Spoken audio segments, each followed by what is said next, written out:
வணக்கத்துடன் இது இன்பா டாக்ஸ். தொடர்ச்சியாக இன்பா டாக்ஸ் என்கின்ற இந்த வலையொலியில் தொடர்ச்சியாக பல விடயங்களை மையப்படுத்திய காணொளிகளை நான் வெளியிட்டு கொண்டிருக்கின்றேன். நீங்கள் பெருவாரியான ஆதரவுகளை கொடுத்து கொண்டிருக்கின்றீர்கள். இப்பொழுது தமிழகத்தை பொறுத்தமட்டில் தேர்தல் ஜுரம் பற்றி கொண்டு விட்டது. ஒவ்வொரு கட்சிகளும் தங்களுக்கான கூட்டணிகளை அமைப்பதற்கான களங்களை எடுத்துக்கொண்டு பயணிக்கிறார்கள். இந்த கட்சி இந்த கட்சியோடு கூட்டணி அமைக்குமா, இந்த கட்சி அந்த கட்சியோடு கூட்டணி அமைக்குமா போன்ற பல விடயங்கள் பரபரப்பாக பேசப்பட்டு கொண்டு இருக்கின்றன. திடீரென்று காலையிலே நாம் பத்திரிகையை பார்த்தால் இந்த கட்சியின் தலைவர் அந்த கட்சி தலைவரை நேரில் சந்தித்தார், இருவரும் சால்வை அணிவித்து கொண்டார்கள், கூட்டணி உறுதி செய்யப்பட்டு விட்டது என்கின்ற செய்தி வரும். இந்த கூட்டணி கொள்கை அடிப்படையான கூட்டணியா அல்லது மக்களுக்கு சேவை செய்ய வேண்டும் என்கின்ற அடிப்படையில் உருவாக்கப்பட்ட கூட்டணியா என்கின்ற கேள்விகளை எல்லாம் நீங்கள் கேட்டுவிடக்கூடாது. காரணம், இந்த கூட்டணி எதற்காக அமைக்கப்படுகிறது என்றால், தேர்தலில் யார் வெற்றி பெற வேண்டும் என்பதை மையப்படுத்திய ஒரு களத்தை உருவாக்குவதற்காக தங்களுக்காக ஆள்களை சேர்த்து கொள்கிறார்கள். இப்பொழுது ஒருவன் சண்டைக்கு செல்கிறான் என்று வைத்து கொள்ளுங்கள். அப்படி சண்டைக்கு செல்கின்றவன் எதிரியாளியை வீழ்த்துவதற்கு இன்னும் சில நபர்களை தன்னுடைய வலக்கரம் இடக்கரம் என்று வைத்துக்கொண்டு பயணிப்பது போலதான் இந்த அரசியல் களங்கள் அதைத்தான் மையப்படுத்தி பயணித்து கொண்டு இருக்கின்றன. எனவே தமிழகத்தை பொறுத்தமட்டில் இப்பொழுது பெரிய அரசியல் ஜுரம் தீப்பற்ற தொடங்கிவிட்டது. எந்த கட்சி எந்த கட்சியோடு பயணிக்கும் என்பதை வரையறுத்து சொல்ல முடியாத ஒரு நிலைமைதான் நீடித்து கொண்டு இருக்கின்றன. இன்று இந்த கட்சி இந்த தலைவரும் இணைந்திருக்கிறார்கள், இருவரும் சிரித்து கொண்டு புகைப்படத்திற்கு அவர்கள் அதற்கான போஸ் கொடுத்தார்கள் என்று பார்க்கின்ற பொழுது, மறுநாள் அதே தலைவர் எதிரணியில் இருக்கக்கூடிய ஒரு களத்தை நம்மால் பார்க்க முடிகின்றது. தற்பொழுது மே மாதத்தை மையப்படுத்திய நகர்வு.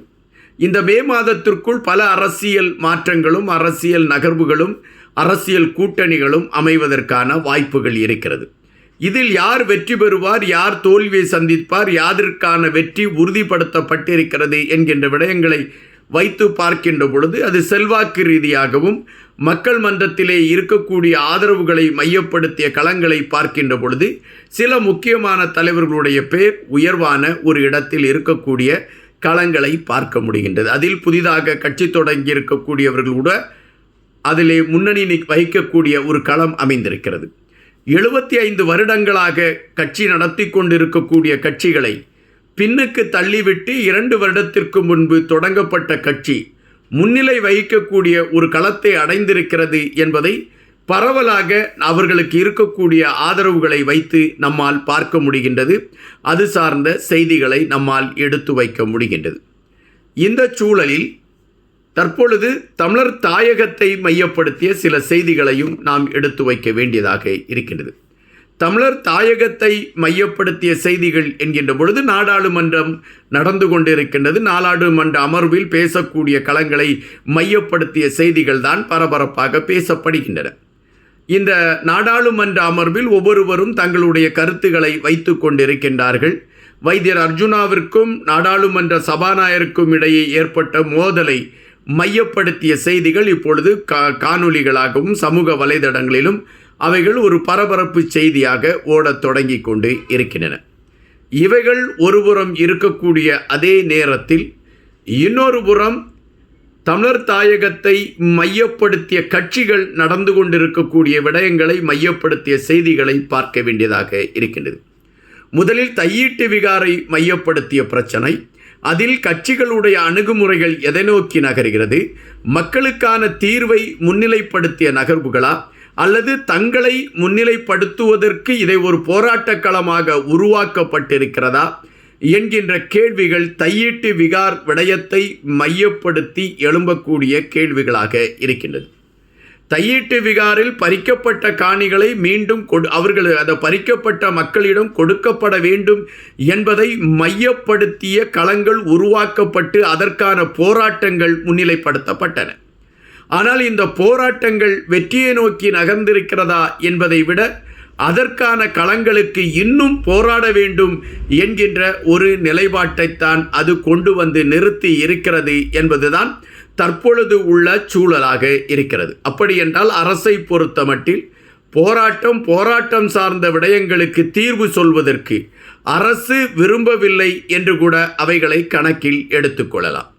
இது ஒருபுறம் இருக்கக்கூடிய சூழல்தான் முல்லைத்தீவு பகுதியில் தமிழர்களுடைய காணிகள் பறிக்கப்பட்டிருக்கிறது என்கின்ற செய்தியும், அதை மீட்பதற்கான களங்களை எடுப்பதற்கு யாரும் ஒத்துழைக்கவில்லை என்கின்ற செய்தியும் பரபரப்பாக பேசப்படுகின்ற ஒரு களத்தை நோக்கி நகர்ந்திருக்கின்றன.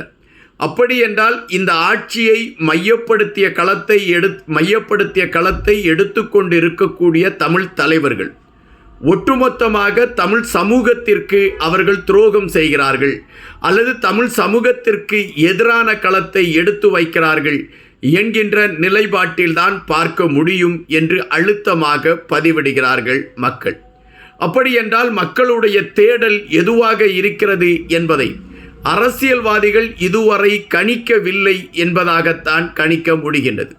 இது ஒருபுறம் இருக்கக்கூடிய சூழலில் கட்சிக்குள் ஏற்பட்டிருக்கக்கூடிய பிளவுகள், கட்சிக்குள் ஏற்பட்டிருக்கக்கூடிய கைகலப்புகள், கட்சிக்குள் ஏற்பட்டிருக்கக்கூடிய பதவி பறிப்பு விடயங்கள், இவைகள் பரபரப்பாக பேசப்படுகின்றது. தமிழரசு கட்சியை பொறுத்த மட்டில் தமிழரசு கட்சியின் அரசியல் சட்டமைப்பு பிரிவில் முதன்மையான ஒரு களத்தில் இருக்கக்கூடிய ஸ்ரீதரன் அவர்கள் அந்த பதவியை விட்டு அவர் வெளியே வர வேண்டும் என்கின்ற அழுத்தம் அவருக்கு கொடுக்கப்படுகிறது. அதற்கு தமிழரசு கட்சியை சார்ந்தவர்கள் சொல்லக்கூடிய விளக்கங்கள் வேறு விதமாக இருக்கிறது. ஸ்ரீதரன் அவர்கள் சொல்லக்கூடிய விளக்கங்கள் வேறு விதமாக இருக்கின்றது. எதுவாயினும் ஒரு களத்தை மையப்படுத்திய ஒரு நகர்வை எடுத்துக்கொண்டு இருக்கிறார்கள் என்பதை நாம் தெளிவாக புரிந்து கொள்ள வேண்டிய ஒன்றாக இருக்கிறது என்பதை நாம் இங்கு அழுத்தமாக பதிவிட வேண்டிய ஒன்றாக இருக்கின்றது.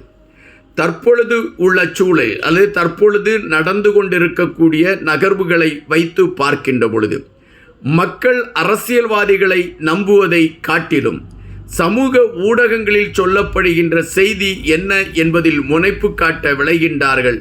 அதன் பின்பு தங்கள் சார்ந்த நகர்வுகளை எடுத்துக்கொண்டு அதனில் தங்களுக்கான களங்களை வைத்துக்கொண்டு பயணிக்க முடிவு செய்கிறார்கள். முன்பு போல அரசியல் சார்ந்த கருத்துக்களை பதிவிட்டு மக்களை ஏமாற்ற முடியுமா என்றால் அது இனி கேள்விக்கடை என்கின்ற செய்திதான் வருகின்றன. தற்பொழுது உள்ள சூழலில் தமிழக அரசியல் களத்தில் ஏற்பட்டிருக்கக்கூடிய கூட்டணி மாற்றம் ஒருபுறம் பரவலாக பேசப்பட்டு கொண்டிருக்கக்கூடிய வேளையில் தமிழரசு கட்சியை பொறுத்தமட்டில் தங்களை அடையாளம் காட்டிக் கொள்வதற்கு கட்சியில் இருக்கக்கூடிய இவர் பதவியிலிருந்து விலக வேண்டும் என்கின்ற கூற்றை முன்னிலைப்படுத்தி கொண்டு பயணிக்கக்கூடிய விடயங்கள் ஏற்புடையதா என்கின்ற கேள்விகள் எழும்புகின்றன. அதுபோலத்தான் தமிழர் தாயகத்தை மையப்படுத்திய விடயங்களில் தமிழர்களுடைய உணர்வுகளை பெற்றுக்கொண்டுதான் ஒவ்வொரு அரசியல் கட்சிகளும் பேச வேண்டும் என்கின்ற நிலைப்பாடும் முன்னிலைப்படுத்தப்பட்டிருக்கின்றது. இவைகளை வைத்து பார்க்கின்ற பொழுது தமிழரசு கட்சியை மையப்படுத்தி பயணித்து கொண்டிருக்கக்கூடிய ஐயா ஸ்ரீதரன் அவர்களுக்கு ஏற்படுகின்ற சிக்கல் ஒருபுறம் இருக்கக்கூடிய அதே வேளையில் வடக்கு கிழக்கு பகுதிக்கும் இந்த ஆட்சியாளர்கள் ஒரு சிக்கலாகவே தொடர்கிறார்கள் என்பதுதான் நிஜம்.